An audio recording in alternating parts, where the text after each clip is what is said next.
Right, so I am Danny Fortson from the Sunday Times. And with me is Adam. And you may not know Taboola, but you definitely know its products. So if you've ever read a news story, you go to the bottom and there's often an array of pictures with tantalizing headlines like, "You'll never guess what happened next," and a picture of a big snake with a guy, things like that. But before we get to unicorns, I think it would be instructive just to frame the conversation, just to talk about Taboola's story, which is, you're now in your 10th year, is that right? Yeah, so thanks for having me here. Yeah, so I started Taboola 10 years ago, and which is a good amount of time. I started back then because I couldn't find anything to watch on TV, and I thought I should not be looking for TV shows should be looking for me. And I thought that while search engines change humanity, because if you knew what you were looking for, you can find it, I thought the future will be exactly in reverse, where things will come to us and try to find us on publishers' websites, on TV, on mobile devices. And I've been doing it for 10 years. We're 600 employees right now, 14 offices, headquarters in New York. We've raised money from Fidelity and Baidu and Yahoo Japan and a lot of good people. We're profitable, and we will be generating shy of $1 billion this year. And how long did it take you to get there? Round of applause. How long did it take you to get there? Because you've raised money over several years, and I think it was until 2015 that you became a unicorn. Yeah, so the first 5 years were horrible. I mean, nothing worked. Taboola is my first job, and I didn't really know how to do anything, really. So the first 5 years, we built the tech. We were 15 people for the first 5 years, and we tried to basically predict what someone may like to read next. But we couldn't find a way to get anyone to pay for it. So it was really hard, and then I remember when I got the first publisher to pay us $800 a month, I was very excited. I thought this is the beginning of a huge company. I got someone to give us $800. But it wasn't it, so I tried every business model. You know, I tried to take a revenue share, a piece of the upside, you name it, I tried it, SaaS models, nothing worked. And then in 2011, it was the third time that I almost shut down Taboola for lack of money.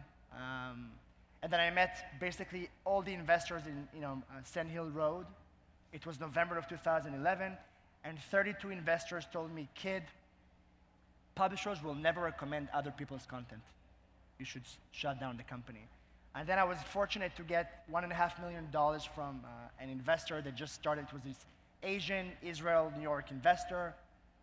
And with that money, we launched the marketplace that allowed storytellers to pay us to be distributed on other publishers' sites. And that was the beginning. The following 5 years were the beginning where Taboola was actually a business. And it was 2015 was the big round of financing that you raised. And yeah, 2014, end of 2014 into 2015. So in 2012, we generated a little more than $100,000 a month. And then in 2014, we generated a little over $200 million. And around that time, we were fortunate to attract some awesome investors like Fidelity and others. And so then you achieved this mythical status, you're a unicorn. Was that a goal, and did it change the way the company saw itself or the way it operated internally? I mean, look, it's cool to be called a unicorn. I didn't really know what it was before I read about it, that someone called us a unicorn. It's not like there was this, a process of becoming one. It wasn't a goal. I didn't know what it was. I read about it, and then I realized that people think we are. I think it's completely bullshit. I mean, in my opinion, it's really, it's like if you have issues, you need things like that to make you feel better about yourself. But at the end of the day, it creates more problems than not. Because what does it mean to be a unicorn? It means you're worth $1 billion. There are a few ways to become a $1 billion company. One way is the right way, which is to build a good company that generates a lot of revenue and profits and has an amazing vision, and you become a $1 billion market cap company. That's the good way to do it. A bad way to do it is to tell investors that you're willing to give them funny financial terms just so they pump up the valuation. So as an example, you might, as a founder, give someone 2 or 3x liquidation preference, which means that they get their money 2 or 3 times first and then share what's left with everybody else, which basically means that your employees will never see anything from your company. So that's one way to get a higher valuation. You can get a bad investor that will be, investor is like getting married. This person is going to be with you sometimes on your board. So I think it drives the wrong motivation, and I think it doesn't mean anything in any case, unless you have issues with yourself and you need something like that to make you feel better. But otherwise, I think it's, in my opinion, it's a fad. And what unicorn should have been, if you ask me, by the way, I think if you're a company that makes $1 billion in revenue, to me, you're a unicorn. Right. And so can you just talk a bit for a second about funding? Because you touched on a point there which I think is interesting, which a lot of companies seem to do, given this obsession with this label, is to achieve and then maintain a billion-plus valuation. But sometimes you can give away so much that that can end up being quite toxic for the culture internally. Right. Yeah, I think that the only thing that you should take, if a company becomes a unicorn, it probably means it's a bit bigger. The challenges I think founders and CEOs and management need to deal at that point is, how do you keep the company fun to work for? How do you keep the culture of 1,000 employees like it is when it was 10 employees? How do you keep innovating, even though you're a bit bigger? Those should be the challenges. And I think, again, if you're dealing with keeping the valuation higher, by the way, a lot of times what I see is that investors are actually the one driving this behavior, not the founder. Because remember, if you're a unicorn, then it means the VC that invested in you can tell investors that they have a unicorn in the portfolio. Isn't that amazing? And then that means they can raise money more easily. So again, I think you have to focus on, in Hebrew there's a word called tachles, which is like the gist of it.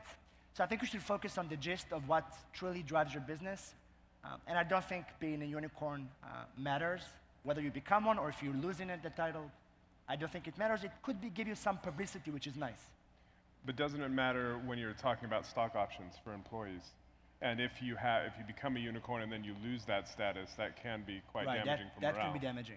Yeah, you could create even a bigger problem, you're right, which is if you set the price too high, and then at some point you're going below that, it means your employees basically are below water, and they will get literally nothing from working with you. They better work for a big corporation at that point. I will not name names.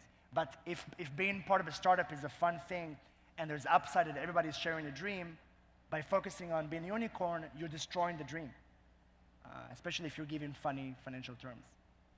And when you grow that fast, that quickly, because as you say, 5 years you were trying and nothing was working, all of a sudden it takes off. You become a unicorn. Does that put a target on your back, and how do you keep innovating once you achieve a certain size and status? It's tough. In general, I think it's really hard. In my opinion, the only thing, so even though my background is engineering, I was 7 years in the Israeli army in engineering, but even though my background is technology, I actually think that technology is it's not the most important thing for a company, because you can copy a lot of things these days. It used to take 10 years to build a chip and then bring it to market. Now it's way faster. So what becomes a competitive differentiation of a company these days, I think it's culture and execution. And so that's, to me, the number one thing that I think companies should focus on. Because I can copy your logo, I can copy your website, I can say I do what you do. The difference between us will be whether I do it actually better than you.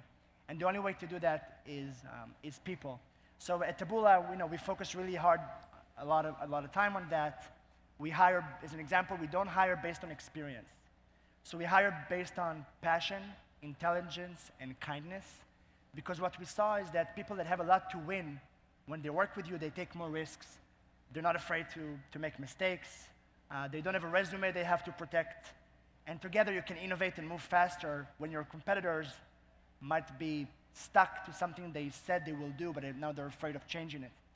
So as an example, we really, if I look at the management team at Taboola, the VP of Asia Pacific of Taboola, which is one of the fastest growing markets in Taboola, before he joined Taboola, he was a chef. So he used to cook for a living. And we had one of our best engineers was a musician before that. And I look at the people that, a lot of the VPs were salespeople and account managers, but Taboola became something that they had a lot to win if they stayed in it. And I think if you hire based on that and not based on experience per se, it's not bad to work for Google, but it's not the best, because it means it's easy, right? You don't have to fight hard to get clients. Everybody wants to work with Google. Then I think you get the right type of people in the company, the right culture, and you have a better chance of surviving the unicorn stage, which is you're now big, and how do you avoid staying big? And do you think there's part of that is, there's apparently 170 plus unicorns around the world today. Right. Sounds like an inflated figure. Yeah. But do you think there is partly a fear of going public because then there will be that pressure, the quarterly pressure of delivering, and when you're a unicorn, you're still in this kind of mythical world where you don't always have to show your financials and your progress every... I think going public in general is, investors in the past few years lost so much money from, bad companies that said they'll do one thing and didn't, and valuations were pumped up and then people lost money. Then I think in general, investors became actually a lot more frugal and focused on metrics that are real when they look at companies. So in general, I think going public it's trickier now than it used to be because you have to really be a good company, profitable, and all that good stuff that I think we kind of forgot when we started this startup nation. So I think in general, it's more tricky because you have to really build a company that can be here forever when you go public. And I'm not sure most of us are ready for it. I'm not ready for it. And I'm waiting because I want to be ready when we do it. You're not ready 10 years after founding? No.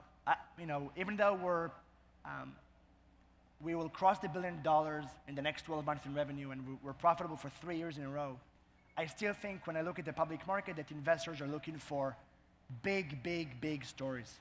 And I think we need to be a bit bigger. So people look at us and they say, we can compare that to something else big that they know.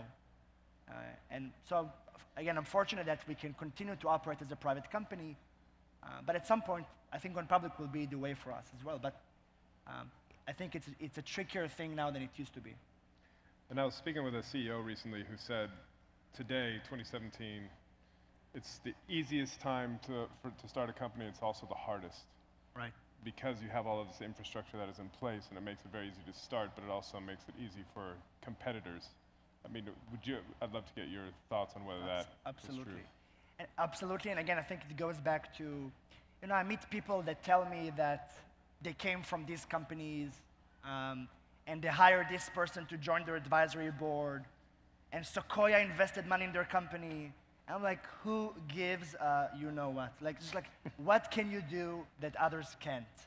And that's, nobody cares. It's amazing. So Taboola is my first job. I didn't speak English 8 years ago, right? So when I came here, I had to find anyone that would take coffee with me. I have no undergrad, so obviously I never went to an MBA, like a flashy MBA. I have no networking.